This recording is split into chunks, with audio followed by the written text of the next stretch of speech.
One, two, one, two. All right, let's roll. Welcome. You're listening to the Saddle Up Podcast, where we discuss everything related to UTRGV athletics, past or present. We'll catch up with old teammates, friends, and take you down memory lane with exclusive interviews. This is the Saddle Up Podcast, The voice of your covered walkway streets. So dope. This is gonna be awesome. Stay tuned for new episodes every week. from Bronx Village to the Fieldhouse. We'll cover it all. Hell yeah, dude. Carpe damn. So saddle up and let's go. Let's go. Saddle up, partner. Hey guys, it's Matt and G, and we're back for another episode. Thanks for joining us this week. This week we've got a staple of the Valley. And when I say staple, when it rains, it pours, and he's been there for it all. Welcome, Tim Smith. Thank you so much for joining the show. You are a true legend of the Valley. Thank you, Tim, for you're very kind. for Thank blessing you. the podcast. When you said stable, I thought that means I get attached to you and you can't get me away. Well, you can't get rid of us. No. Yeah. Good to see you guys. can't Thanks for the get invitation. I appreciate it. So, Tim, I know you graduated from Indiana, right? And so people are going to wonder, well, if he graduated from Indiana, why is he, on a UTPA or UTRGV podcast? But tell the audience, you've been down in the Valley for how long?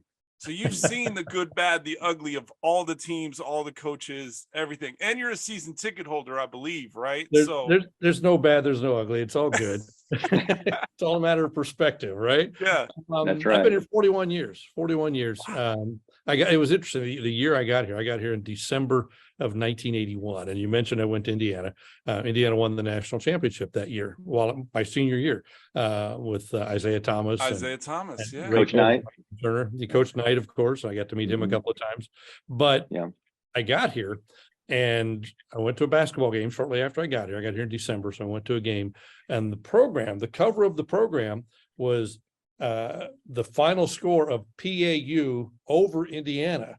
Back then, Pan American beat Indiana in Hawaii early in the season, and then Indiana went on to win the national championship. So the cover of the program said 81, Indiana 76, or whatever the score was. But it's like, really, you have to remind me of that, And it comes together. That is amazing. I had no idea that existed. And I'm at the PAU Fieldhouse, and of course the last game I'd been to was at Assembly Hall in Bloomington. Yeah, totally different. 17,687 people or whatever it is, so it was quite a shock to go there and then realize that they had beat my team. And I remember when they beat them. I remember that game. You were like, where the hell is Pan Am? Like, who is PAU? Exactly.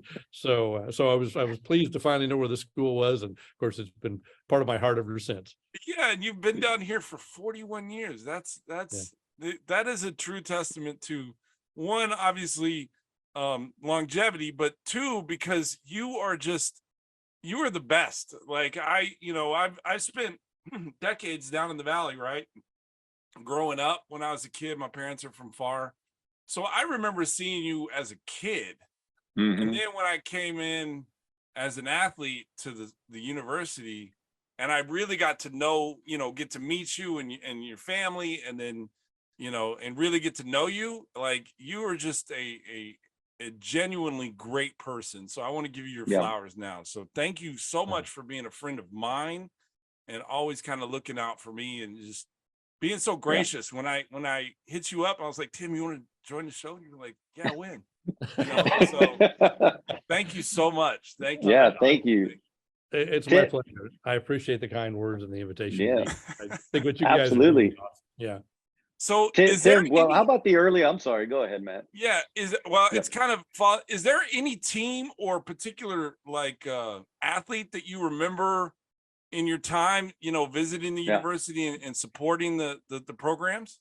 There's this guy, I can't remember. His name started with a G. Gonzalo, what was it? Yeah, he was. He was a stud. They used to look down the bench to make sure that he had a towel in his hand just in case somebody fell on the floor. That's the only time I got on the floor, to wipe sweat off the floor. Oh, but thank you, Tim. Thank you, Tim. I appreciate that. Man. Look at G blushing. That's not the camera, guys. That's him actually being. He's blushing. Look at it. It feels like a little bit of a sweat coming down. Sweat starting to drip. Yeah, Tim. Absolutely. I don't know if you heard it the other day, Tim, but on Tony Farina's episode, G actually never got to have Tony call his name when he scored. Right? Really? Yeah. For whatever reason, it just never happened. So G finally got his call on the podcast, what it would sound like after G hit a 3, and it was amazing. It made G's whole entire season 1. Like not but this one tops what Tony did. Oh yeah. So, Tim, just to let you know. Tim Smith, you calling Tim me out? Favorite player. Like that's favorite awesome. Player. Thank you so much. Well, there's got to be one. There always has to be one. I mean, he's got 5 career steals. Tim, so that's almost 1.2 a year. That's pretty good. That's right. I love that. I love that outlook. The positivity is great. Yeah. And Bella, we were talking off camera. Bella, G's daughter, is a huge fan of yours. So when this episode comes out, he's going to show her the episode. Like, hey, she is. Tim Smith is a fan of mine. So yes. It's gonna win me so many like dad points. It's crazy. Like the credibility is gonna go to another level with me. She might start listening to me, Tim. She might. Maybe. Well, and I know, and I said today's a big day for her. So please, from Uncle Matt and I, please tell Bella happy birthday. Absolutely, Tim. Thank you so much. Yeah, Stephanie too. Stephanie as well, but more Stephanie as well. Yeah. More for Bella. so Tim, the early days, Matt kind of alluded to. You came from Indiana, you've been obviously a huge part of the Valley of us growing up. I grew up in Brownsville, and Matt spent time in Farr. And so you've been such a huge part of our life. How did you end up in the Rio Grande Valley? Like what led you here? Yeah. Great question. That's a good question. Yeah. Of course, I was in Indiana, just graduated from IU. And one of my friends from IU had come down to the Valley to do an internship at Texas Rural Legal Aid, TRLA in Weslaco. And she was a broadcast student. I don't know why she was at TRLA, but she did the internship. And as soon as she finished, she got a job at KRGV because she was in Weslaco. And so she came back up for graduation and said, hey, I got a job at this TV station in Weslaco, Texas. Wow. It's pretty cool. You ought to come down. And I said, I didn't know if I was ready to move to Texas yet or not. I was just finishing graduation and I had a job offer in my hometown to do radio in my hometown of Batesville, the big metropolis of Batesville. So I was I took that job, moved back home. I think I was making $9,000 a year, something like that. I lived with my parents working at the Tri-County News Authority, WRBI Batesville. And Jenny Martinez, Jenny Grislack at the time was her name. She kept calling saying, hey, there's an opening, you should apply. And I said, I'm not ready. Finally in the fall, she said, there's an opening, call Rick Diaz. So I called Rick Diaz, and who was the news director at the time. The only remember Rick? Yeah. Absolutely. Yes. Yeah, I just saw him last week. Still. Oh my goodness. Yeah. So he said, the only opening I have is to be a reporter during the week, and my degree was in journalism, and be weekend weather. I said, well, I can do that. I'd never done weather before. Right, kind of a hobby, but didn't know a lot about it. So, well, send me a tape of you doing weather, along with your resume tape of your reporting, which I had a resume tape of reporting, but not weather. Yeah. So where am I going to do weather? And this is before everybody had a phone on camera. You didn't, a camera on your phone. But a friend of mine that I graduated with was running the TV department at a hospital in Indianapolis. Okay. Wow. That's where they played bingo for all the hospital rooms, and little studio in the basement, So your weather reel came from a hospital. Yep. And it was maps drawn on poster board. He only had one easel, so he had to, draw one map and then edit, move the easel, move the map, put another map up. I sent that to Rick and he said, hey, if you came up with something in the basement of a hospital on poster board, come on down. We'll take you. I didn't know where I was going. Had no idea where I was headed. I just knew you could keep going south till you hit a border and you're there. And when you hit the bridge, you were kind of like, I should just stop here. You see that sign that says weapons prohibited, beyond this. It's like, okay, I guess that's a good place to stop. So ended up in McAllen, moved to McAllen, and it was Christmas Eve of 1981. That it was actually arrived on Christmas Eve. I remember when I came into Texas at Texarkana, there's a rest area there, and we stopped at the rest area and went in, and they got a map of Texas. And on the front of the map, there was a picture of the interchange in Harlingen, and there were palm trees. And when I left Indiana, it was 20 degrees and it snowed about 8 inches overnight the day I left. I said, palm trees. I'm going, I was like, yes, good decision, and I've never looked back. So that was 1981, Christmas Eve. That is awesome, Tim. I appreciate that, man. I've known you for over 2 decades now, Tim, almost 24, 25 years, right? And I'd never asked you how you got down there. And that is, I'm just like, wow. Kudos to Jenny for right. Yeah. Is Jenny still at the station? She was here for a while. She was a reporter, then left and traveled the country, got a lot of experience, and came back as our news director. She was actually my boss when she came back, and she just retired before the pandemic. She retired. Jenny Martinez was her married name. Jenny Grislak was her pre-married name, her maiden name. But so been here ever since. So and obviously I love it. Obviously this is a great company. This business is full of companies that aren't so great, and this is. So very fortunate, and I've only had a handful of bosses over the years, and I just love being here. Just love it. You were KRGV, like you are when you are, yes, absolutely. When I think of KRGV, like you've been that staple, and I used the word staple earlier in the intro, but you've been there for obviously 40 some years, right? And so people identify, like they tune in and they listen for your voice. Like they listen to you, like, hey, the weather's on. Tim's on. Like, like it's one of those things where it's and when Tim, when you're on vacation, we just turn the TV off. It's like, it's not Tim doing it. The people in the valley already know it's hot, so they're like, when Tim's on vacation, he's at the Indy 500 or wherever. We'll get into that in a little bit, but in Cali. So we're trying to train him up. Sports fan. I've been blessed to, we're Facebook friends, and I see every year around May you go to Indianapolis, right, to go see the race. I do. I've been going since. How did your love? Is it because you grew up in Indiana? Was it kind of inherited, or how did that love for motorsports, come to play? All the above. It was inherited. My dad was a big race fan. He never went to the race, but he was a race fan.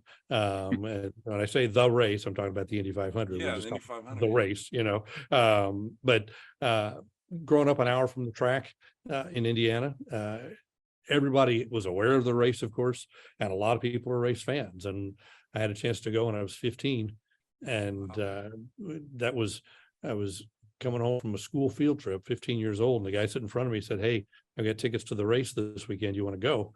And I said, yeah. And so the race is on Sunday. So Saturday afternoon, I asked my dad, I said, "Hey, so-and-so has a ticket to the race," and he was old enough to drive. I wasn't, he was. And he said, "Well, who you going with?" And I told him. He goes, "When are you leaving?" About that time, beep, beep. So the day before the race, Saturday afternoon, we took off, made the hour drive, and that was quite a weekend, needless to say. And that was the first race, and I've been to almost every one since. I've missed a couple, but almost every one since. So that was 1975. Wow. Yeah. So we do make the trek back every year. We fly up. I've taken a lot of friends with me. Taking out my kids have gone. My wife has gone. Well, G and I will go with you next year. So there you go. You got it. You got it. We have good seats. That's always been in my bucket list, is go to either a NASCAR like the Daytona 500 or the Indianapolis 500. Like it's just a bucket list, right? You should do I both. think if we ask Chase, I think he can sponsor us to go, Matt. the AD here. Yeah, I think so. If he listens to this, Chase, can you give us a call? Yeah, please text him. I got your number here, buddy. So Tim, staying with the sports thing, let's pivot to where I'm your second best athlete to ever that you ever watched on any playing field. Really, it doesn't have to be basketball, but I know I was your first, but I'll be the second just to play along. So what was kind of like the, that athlete that is the most memorable in that, in the time that you've been connected with the university back when it was PAU or UTPA? That's a great question. And So many. I'm really, there have been so many, and I'm really bad with Yeah. names. So, if I've had programs in front of me, I could really pull some out, Yeah. You're good. I You're could say good. Palmquist and Gonzalo, but Yeah. but Well, what I really like are the Valley athletes that get to play. Yes. I think that's really Yes. important. Watching Laura Van Yes. Tilburg play a few years ago was great. The Yeah. Westlaco girl and then all the people who have gone through there that have stayed in the Valley that have come. We played with Lalo. I mean, obviously Lalo grew up in the Valley. Yeah. And, And I love that. And I love, that's what I love to see. I mean, I appreciate all of the great players and coaches and everything that have come through, but I really like it. And you need obviously you need athletes to come from all over to make the team work, but there always has to be local people. And I love when local people are able to be on the team and be contributors and be able to play and get your 1 assist a year. I think that's an important part of it. Hey, I don't know if I had any assists, Tim. I would just catch it and shoot it. I think stealing. I would just steal. I too. think we had 5 steals. Okay. He would steal the ball on the court, and then he would steal hearts off the court. Fans, God. right? Like everybody loved G. So. You dribble and look at the stands instead of looking at the ball. I was like, I gotta steal. Tim, look at me. Tim, I got 1.2 coming this season. So I wish I could give you names, but I just it's one of those things. Looking at the role programs, I can say, "Oh, that's one I loved him." Absolutely great, and we spent a lot of time there when Coach Tidwell was coaching the women. Larry, yes. We're still in touch with Larry. We talk to Larry all the time. And Coach is such an awesome guy. He's so willing to help. He's just one of those personal guys, that just you can give him a text, you can shoot him a text, give him a call. And he's always kind of there, for you. And that's the kind of guy he is. That's awesome, Tim. Yeah. We'd sit at his place watching a movie with him. There'd be, my wife and I and a couple other people, couple of peers and him. And we're watching a movie, but he's on his phone the whole time. He's doing just what you said. He's working all the time. He's working, he's helping people, he's recruiting, he's trying to get girls, trying to get high school players to different places, even if it's not his own school. He just wants kids just trying to be successful. Yeah. Exactly. Yeah. Exactly. Yes. I totally agree. Yeah. He's a phenomenal. We need to get him on the show. He's a phenomenal we do. person. Yeah. You bet. Yeah. Tim, what would be your favorite what's your favorite sport? UTPA. What was your favorite? Right, what did you connect with? That's what I was gonna ask. Yeah. Basketball. Clearly basketball. I'm a basketball lover. Yeah. You are. And I grew up on men's basketball, but when Tidwell was there, and my wife was a women's basketball coach at Edinburgh North. So I really got into women's basketball. It's a different game, but it's a pure game and it's fun to watch. That's right. It's they're more my size, they're not dunking, so I understand it a little better. Maybe it's a little slower, but it's a great game. But basketball in general, I'm also a baseball fan. I haven't been to a lot of baseball games. I've been to a few, but basketball, clear and true. And I've already bought my my guarantee for the football team. So I've already bought my. We were gonna ask you about how you feel about that.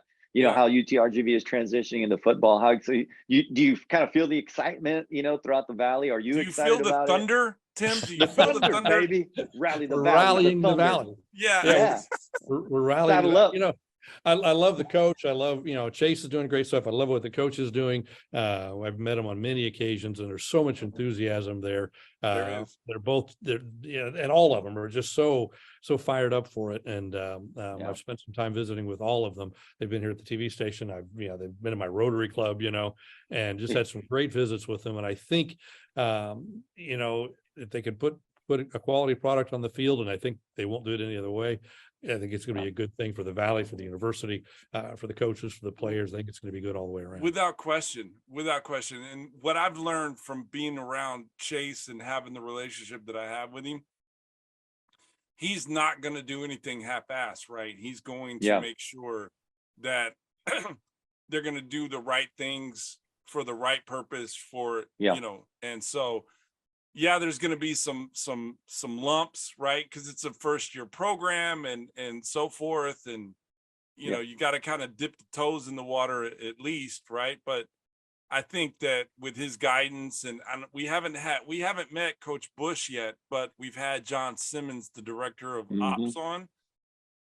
That the program is in great hands. Like even with the director of ops, like he's got a great head on his shoulders. Is a smart, intelligent individual. It was just amazing after we got off the podcast with him. I was like, man, they're gonna go somewhere. And and he's going, The things you say about Chase, I think apply to Coach Bush as well. He just seems to be focused. He really believes in that rally the valley slogan, and that's what he's doing. He's out there rallying support, and they're selling the season tickets, and hopefully it's going to be something that takes off, and then we fill that stadium and we're going to be there. We've already committed ourselves to the first game of the season in 25. We'll be there. Like I can't wait, because they were talking about it in 96 when I was a freshman. They were talking about building a new arena and getting a football team.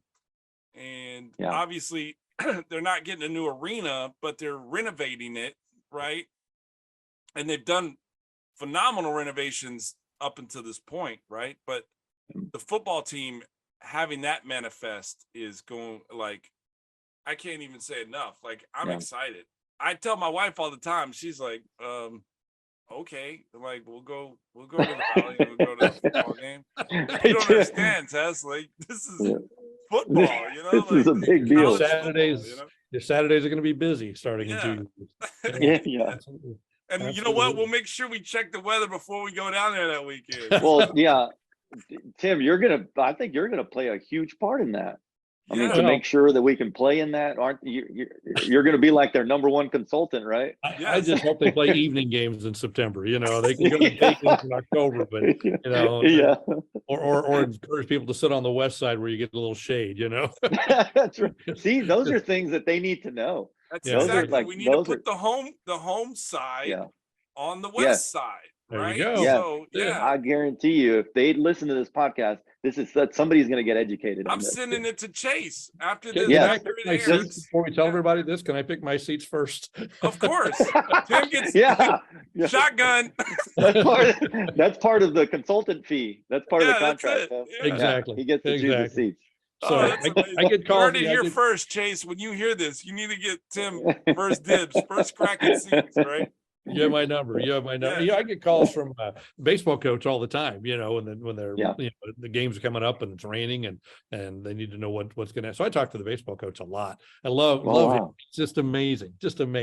So another great character for UTRGV. He's just a big part of what's going on there. So I love talking to him and giving him a forecast, whatever he wants, because Tim Smith, the weather guru of the valley. Like, yes, sir, man, for everything. A to Z, awesome. A to Z. Tim, what with your connection, with UTPA? I mean, you've been here, obviously for a long time. What would be your favorite memory of the programs? Like anything that you've been a part of? What's kind of been your favorite memory that you can share with people that watch? You can share on air, Tim. That you can actually share on air. Because there's things we're not going to talk about here. Remember those days when I lived on 6th Street? We're not going to talk about that.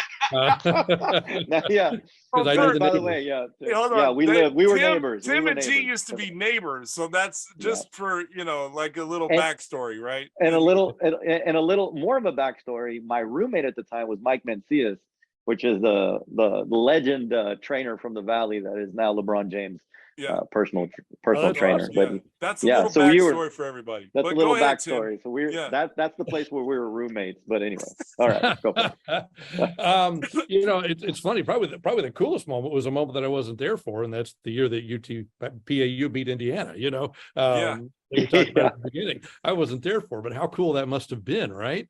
To beat the team that wanted to win the national championship. Not being an Indiana person, that would be really cool. As an Indiana person, it's not as cool, but I think it's pretty special. I think when the baseball team played Texas in Edinburgh, this past season. Yeah. And Wow. Sold it out. Yes. McCallum Yes. got to come in and pitch. All of that was just, I think it was a really special moment. That whole evening That is. sold the place out. It was, there's a lot of orange in there, but that's okay. You sell the place out, and the baseball attendance has been up ever since then. But I think that was a really cool moment because it brought people onto campus that may not normally go, and they put on a good show. And again, the local guy got to pitch, for the Longhorns, which is awesome. So a lot of things about it I think were really special, and that's a recent memory, of course. But as I get older, those ones I have left. So yeah, one of G's 5 steals. That's got to be on the list too. Well, right? that's number 3. Yeah, that's number 3.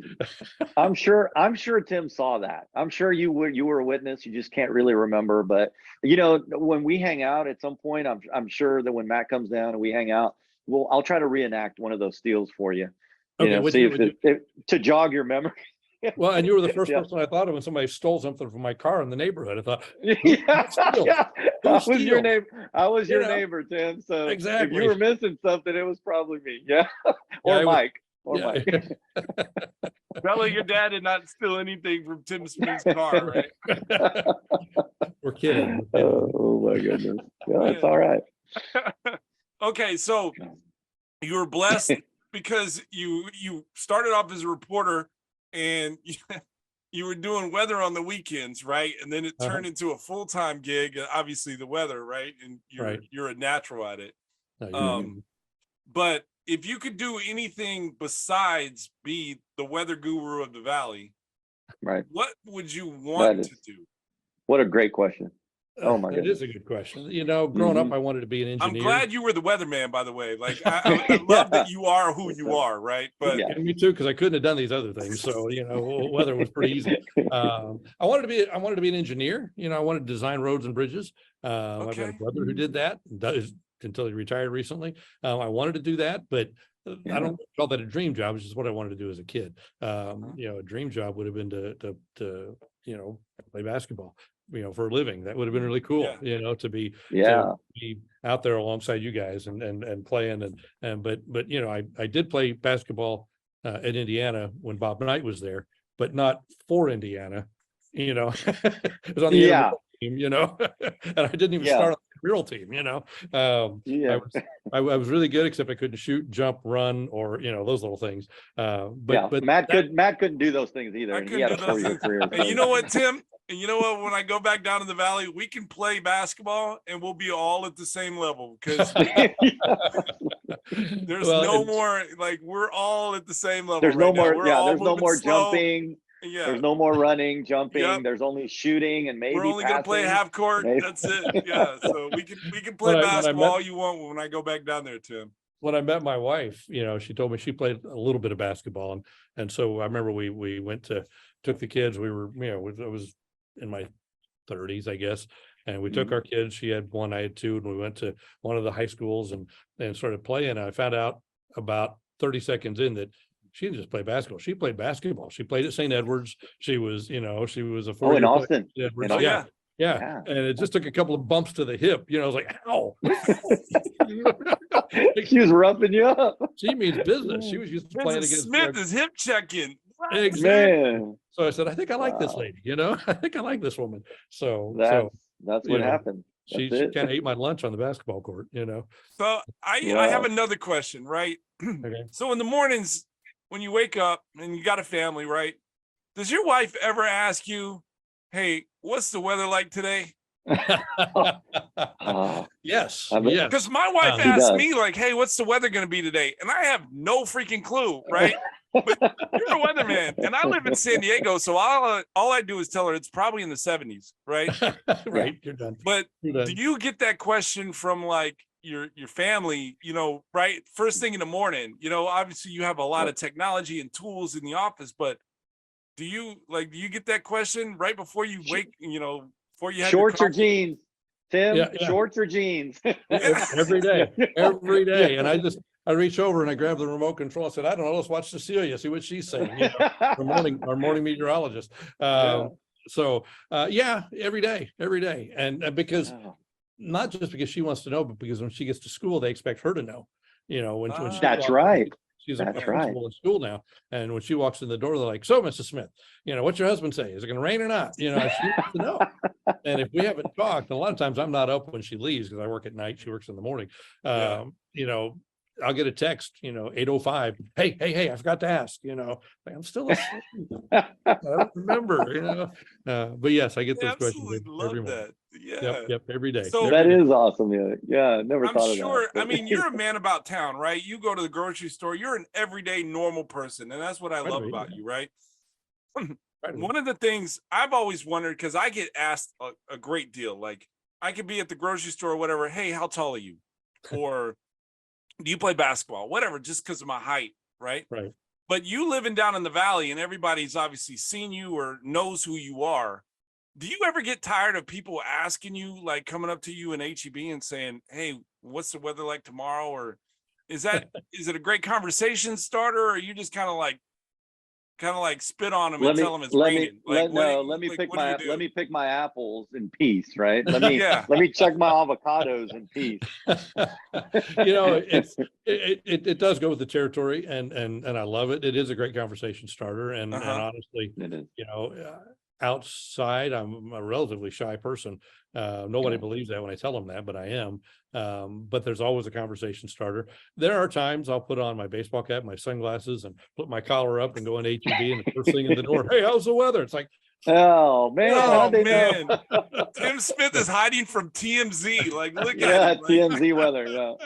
So awesome. No, it's a great thing. It's that just means they're watching, and that's better than the alternative. And I appreciate that they do. And I learned a long time ago that if they ask, did you predict this? The answer is always yes, because if they're asking if you predicted it, they don't know. So it's like they don't know what it was. Yeah, this. Of course I know did. The difference. Yeah. So they whatever know the difference. Sun, rain, whatever. Of course I did. Yes. Why would you ask that? If you do make a prediction and let's say it's sunny and it kind of starts raining, do you ever feel bad as a weatherman? Like, I didn't see that one coming. Like, and I just told everybody. Absolutely. I just told everybody shorts. And, and it's 40. Yeah.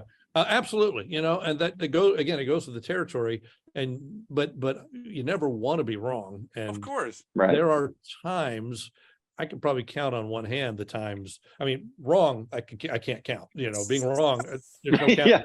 But the times me too, Tim. Me too. I'm there with you. Yeah. It's life, But the times I've been so wrong that I didn't want to leave the house, for whatever reason, probably 5 times. There've been times. Wow. There have been times when the forecast is so wrong. We'll start talking about rain on Monday for Saturday, and oh my gosh, huge rain on Saturday. All week long, we're talking about huge rain on Saturday, and it's going to be awful. People are canceling plans. Ball games are canceled. The coach is calling. I better cancel, coach. Then we get to Saturday and it's sunny and beautiful. And when it's like that, then it's like, I'm not leaving the house today. I am not, because I'm going to get so much grief. I feel bad about it. Number one, number two, I'm going to get so much grief. I thought you said. So I think I'll just stay home. I'll just watch a movie today. Send the wife out for the apples, right? So. Bingo. And use DoorDash.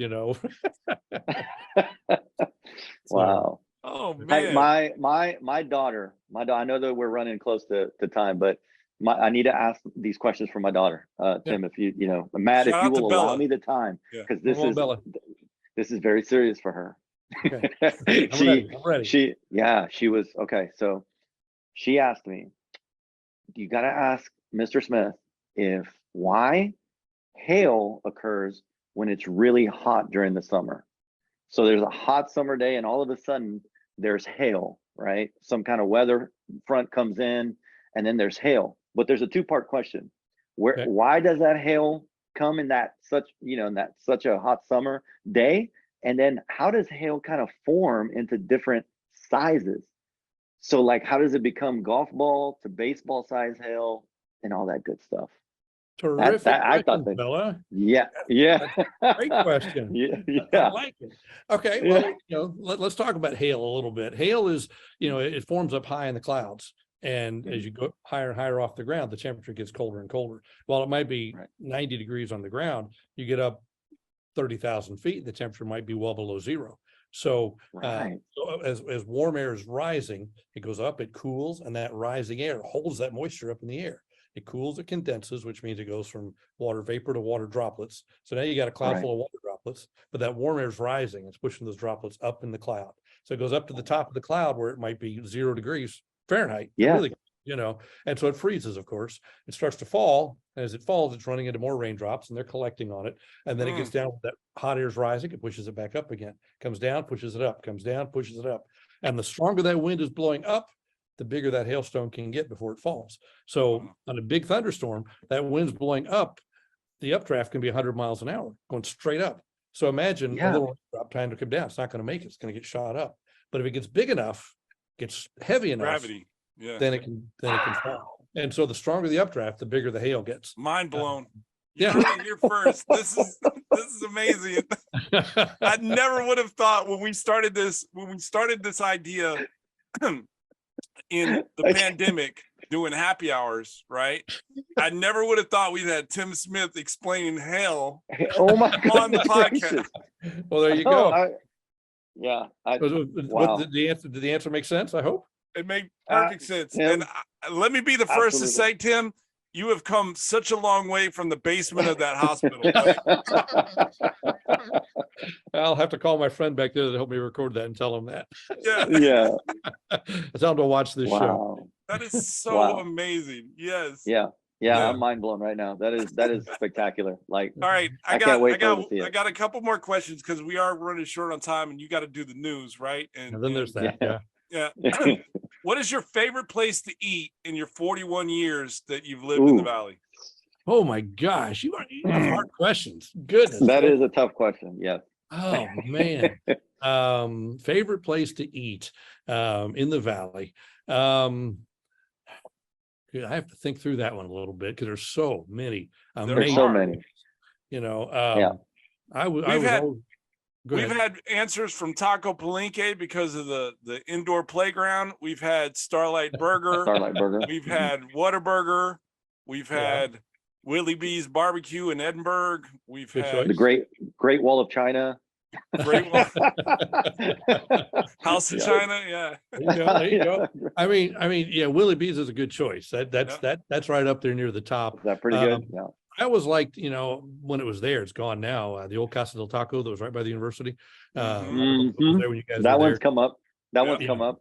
I like the original one that was that may still be there in McAllen off of Houston, I think, on the south side of McAllen. I always loved that place. And Trevino's on North Klausner. Yes. Used to be Yes, open sir. all night. Oh my gosh, we go that there. was Lalo's favorite. That was Yeah, That we was go Lalo. after- That was Lalo Rio's favorite. Yep. Yeah. We used go to go after there the games and have your after the game. fajitas or your panchos or nachos or whatever and just pile it on. Oh my gosh. And Oh and my. they'd serve you a 12 I'm ounce hungry. in a 20-ounce glass. You'd pour it in and only fill it half. Yeah. It's like, I need another one. I need to fill this up. Yeah. So you get a full glass of beer, not a half a glass of beer. That was man. always one of the good choices, So That's a great one. That's and a Mama great Mia's one. pizza. Mama Mia's pizza has always been Now, good. which one? The one on Old 83 or the one on 10th? Because I'm a fan of the one on 10th, and I just love that. It used to be the old Tom and Jerry's. Yes. Yes. Well, you get I into a love that family feud place. here very, very carefully, but they're both good, and the whole family, the Scalisi family, they've got Scalisis now. Yep. A bunch Yeah. of other places they're serving. I love the Chicago style deep dish pizza, and that's what always sold me on Mamma Mia's. They had that, and nobody Yeah. else did. That's right. That's right. So and they've been around They've since been around. the 70s. I mean, they were here when I got here, so they must Wow. be really old if they've been here since I got here. Yeah. So, but yeah, those are some classics that I really like. And What's Those are you good got a ones, day yeah. off? What does Tim Smith do on his day off where he doesn't have to drive into the studio? He doesn't have to predict the weather. Like, what does Tim Smith love to do on his day off? One of two things. Either I'll go play golf, and then go find a brew pub afterwards and sit and just talk about the golf game and how good it was. How great We're it gonna was. set up a Great. game. Me, you, and G. We're gonna go play. We'll play with your favorite basketball player in your. I love In it. October. We'll play in golf. October. And the in tallest October, guy I know. Yeah. And otherwise I'd be at the beach. We spent a lot of time at the beach. I love being at the beach. I love sitting at one of the beachfront bars and just watching. I used to want to be out in the water, and I still don't mind that, but now I'm just as happy sitting at one of the beachfront bars And just watching people everything. Yeah. And people watching, with a cold drink in my hand and just enjoying the breeze, and I could do that every day, all day, I think. And So, sit back and say, hey, look, it's sunny and I predicted this, right? exactly. So I find reasons to go to the island, even before I come to work. I don't have to be work till 3. So I'll run out there in the morning. Got to have a meeting with somebody. I got to meet, and then. Well, G lives near the island, so you can do lunch with G anytime. That's right. That's right. Yeah, do that's it. right. Absolutely, Tim, that would be awesome. Yep. Anytime. Do lunch at Trevino's and then go to the beach, or do breakfast. Do breakfast at Trevino's. Yeah, we got 3 more minutes left. So I just can't thank you enough for taking the time out of your schedule and telling us so many great stories that I never knew. Like I never knew that, the how you got down here. I can't thank and sing your praises enough. So thank you, Tim, for being a part of the show. Thank you for taking us down memory lane and sharing those connections that you have with UTPA and the love that you still have for UTRGV, because that's what it's all about. It's about that transition. It's about where UTRGV is and where it's going. And Tim, we appreciate you sharing that with us and still being a huge part of it. It's my pleasure. I appreciate the invitation, guys. Thank you for taking me down that memory lane as well. And think about things I haven't thought about in a while. I appreciate that. And thanks for all the nice words, and just keep up the good work, because this is fun. Thank you. This has been a blast. And anytime you need a filler, just call me. I'll fill a couple of minutes for you. Oh my gosh. We need a co-host. Hey, yeah, G would probably get rid of me in a heartbeat and be like, hey, Tim, you want to co-host with me? So, I might push the host out of there, become the host. I'll need a co-host. So today, so Tim, don't tell me today when you're on the news, you're gonna be like, well, I got invited to be on a podcast with my favorite basketball player at Pan Am. And they're like, you're gonna get like text messages. Who? He played? There you go. That guy that was breaking into all the cars. Down 6th Street between 95 and 98. There you go. He was stealing. They're not going to steal it. Now we know. Oh man. Oh my gosh. That is awesome. Tim, that's thank you so much. That's going to be the clip, man. That will be the clip. Tim, we thank you for blessing your presence on the show. You made this show even better this episode. Yes. So thank you so much for being who you are for the Valley, and as a friend of ours. I've been blessed to call you a friend for over 20 years, like I said, and I cherish that, and I deeply cherish that. So thank you. Thank you, guys. Thank you, Tim. Have a great day. Appreciate you.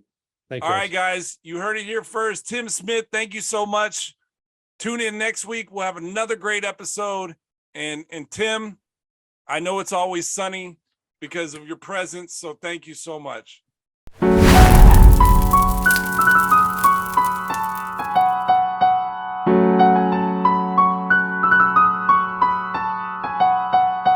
Like we weren't supposed to come up with something this clean, like something happened.